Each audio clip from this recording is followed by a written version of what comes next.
Bonjour à toutes et à tous, j'espère que vous allez bien. On se retrouve pour le brief du vendredi 21 mars, il est 8h13. Aujourd'hui, on va parler donc des news économiques, du ratio long and short, du funding, open interest, des liquidations. On regardera ce que font les whales en finissant par l'analyse technique de Bitcoin. Mais avant ça, on va regarder donc ce qui s'est passé hier. Hier, on a eu donc on a eu d'abord un dump. En fait, en prenant cette zone, je vous avais dit qu'il y avait potentiellement une entrée longue à prendre là-dedans. Le but était de venir chercher soit plus haut, soit de venir chercher ces liquidations-là. On a front-run la zone et en front-run la zone, on a accumulé énormément de liquidations dans cette zone. Donc, ce que j'ai fait, c'est que j'ai retiré mon ordre, j'ai dit on a été front run, et j'ai décidé donc de short lorsqu'on arrivait dans cette zone. Donc, on a d'abord mis un ordre market, un ordre limite, pardon, dans ce FVG, on a front run cette zone, évidemment, en revanche, dès que j'ai vu qu'on a front run, j'ai su rentrer market avec 0,5% en laissant l'ordre de 0,5% au-dessus. Donc le but était de tout simplement mesh dans les deux ordres pour moyenner le prix, pour derrière pouvoir venir dump complètement. Donc c'est un peu ce qui s'est passé. Malheureusement, on avait 0,5% de risque dedans. Bon, ça reste déjà un bon trade. Mais en tout cas, voilà, à mon avis, on peut aller encore un peu plus bas et vous allez comprendre pourquoi. Au niveau news économique, donc aujourd'hui, on n'a rien du tout. On a simplement jour férié en Afrique du Sud. Donc voilà, on n'a pas de journée vraiment impactante. En revanche, attendez-vous à avoir du mouvement au niveau options. On a pas mal d'expirations d'options aujourd'hui, que ce soit sur les marchés tradis, sur les indices, enfin sur tout. On a des. C'est en général ce vendredi-là, au mois de mars, qui est très impactant au niveau options. Donc on risque quand même d'avoir pas mal de volatilité aujourd'hui. Au niveau crypto bubble, bon, bah, on a un peu retour au vert sur, pas mal, d'alt, hein, notamment, donc sur la semaine, hein, bien sûr, parce que sur la journée, c'est clairement, dans le rouge suite à ce dump. On a quand même des cryptos qui résistent pas mal, mais voilà, on est clairement sur un dump majoritairement et je pense que ce n'est pas encore fini. Au niveau funding open interest, ce qu'on voit, c'est que on a donc actuellement une chute, de l'open interest avec une hausse des fundings, ce qui veut dire que ce sont essentiellement des shorts qui sont en train de se fermer.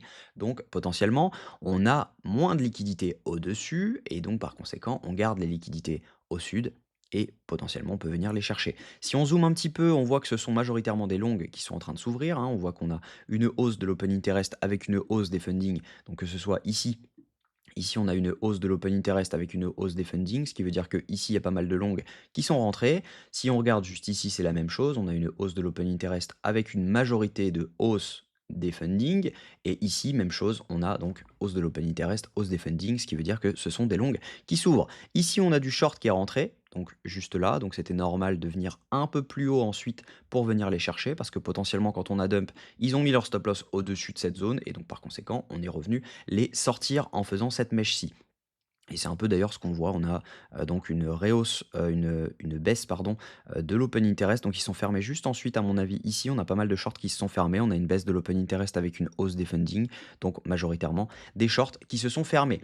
En tout cas, pour le reste, à mon avis, voilà, on a une majorité de longues actuellement sur le marché, on a des shorts qui se ferment, et si jamais on regarde au niveau ratio long and short sur les dernières 24 heures, on a 80% de longues sur les dernières 24 heures. Si on regarde en all leverage, donc all time frame, on a 70% de long actuellement sur Bitcoin. On voit que sur toutes les time frames, on accumule énormément de liquidations au sud, autour des 83 500 dollars. Donc je pense que c'est la prochaine target qu'on peut venir chercher. À mon avis, ça va être très simple de venir les chercher parce qu'on parle quand même de plus de 1300 bitcoins à venir liquider. Donc clairement, voilà, c'est plutôt impactant. Si on regarde ensuite au niveau, donc juste sur la journée, c'est la même chose. Si jamais je refresh, si jamais ça veut bien charger rapidement, on a donc, même chose, des liquidations, vous allez voir en dessous, mais on va passer à la map de liquidité en attendant.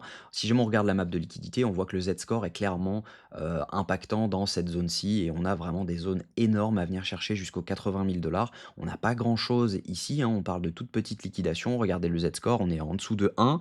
Par contre, voilà, au-dessus de cette zone, au-dessus des 86 000 dollars, on a des liquidations à venir chercher. Donc si jamais on avait un rebond à prévoir, ce serait plutôt dans la zone des 86-87. Mais voilà, on reste baissier actuellement, donc potentiellement les zones à venir chercher sont les zones les plus importantes. On voit qu'on a des zones énormes à venir prendre en dessous, donc potentiellement on peut venir les chercher.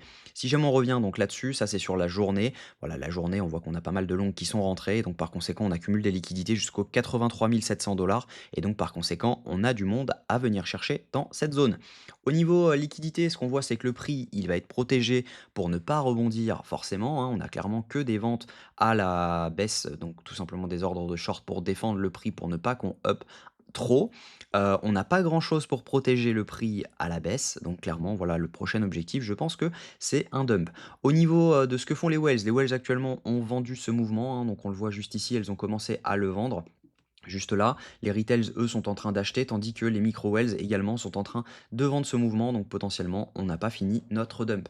Donc techniquement, ce que je pense, c'est que on va venir chercher au minimum les 83 400 dollars. On voit qu'on a énormément de liquidation donc à venir prendre dans cette zone. Donc je vais déplacer ma zone de liquidation à cette zone-ci. Donc on est autour, si jamais je dis pas de bêtises, on revient là-dessus, on est autour des 83 700 dollars. Donc dans cette zone-ci, on a pas mal de liquidités à venir prendre. Ça, c'est sur la journée. Par contre, voilà, quand on regarde en dessous, hop, donc je vais prendre ça, si ça veut bien. Voilà, on avait énormément de liquidations à venir prendre. Donc juste ici, donc à mon avis, voilà, il y a des chances de venir un peu plus bas. Sur cette zone-ci, autour des 83 500, on voit qu'on a une accumulation d'ordre ici, hein, donc dans cette zone-ci, avec ces zones-ci. C'est souvent ici que les gens mettent leur stop loss quand vous rentrez ici. Ils vont se dire, bon, bah vas-y, je vais pas mettre mon stop loss en dessous, je vais le mettre plutôt sous ces zones-ci. Et à mon avis, c'est la première zone dans laquelle on va venir chercher. On arriverait donc dans la zone OTE, donc ça veut dire que si jamais on pose un setup potentiellement dans cette zone, il peut y avoir un rebond parce que là, on a quand même un order block également si jamais je me mets en M15, on a un gros order block quand même qui est assez costaud juste ici. Donc, on pourrait potentiellement poser un bottom dans cette zone. J'en doute. Je pense que ça va être un rebond fictif, on va dire un fake shosh. Et derrière, à mon avis, on reviendra chercher donc l'order block qu'on a eu juste ici pour derrière pouvoir potentiellement repartir. On voit également que ici, donc cette zone-ci, c'était un OB H1 qui a servi. Donc, il n'a pas servi de rebond. Par contre, il a servi de breaker block. Donc, on le voit clairement ici. C'est rare que ça arrive, mais là, on a eu un exemple concret. On n'a eu aucun rejet sur ce dump. Par contre, quand on revient dedans, on s'en sert comme breaker pour pouvoir potentiellement être rejeté.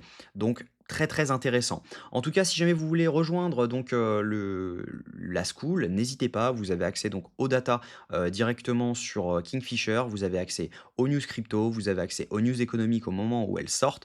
Vous avez également accès au call. Donc le call était celui-ci, donc je vous le donne juste là, entrée market avec 0,5. Et donc voilà, vous avez vraiment accès à tout. On a également accès au live. Je fais en moyenne 2 lives par semaine, donc n'hésitez pas à nous rejoindre pour poser toutes vos questions. Le but est de vous former et le but est que vous soyez rentable d'ici peu. Donc voilà, si jamais ça vous intéresse, n'hésitez pas à nous rejoindre. Le lien est en description de cette vidéo. On est 124 sur le groupe.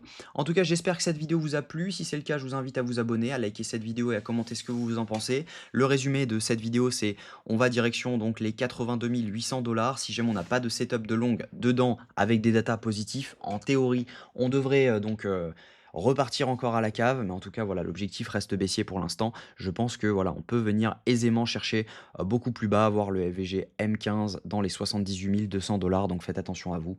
N'allez pas all-in long en tout cas. Je vous souhaite une très bonne journée. On se retrouve demain à la même heure. Prenez soin de vous.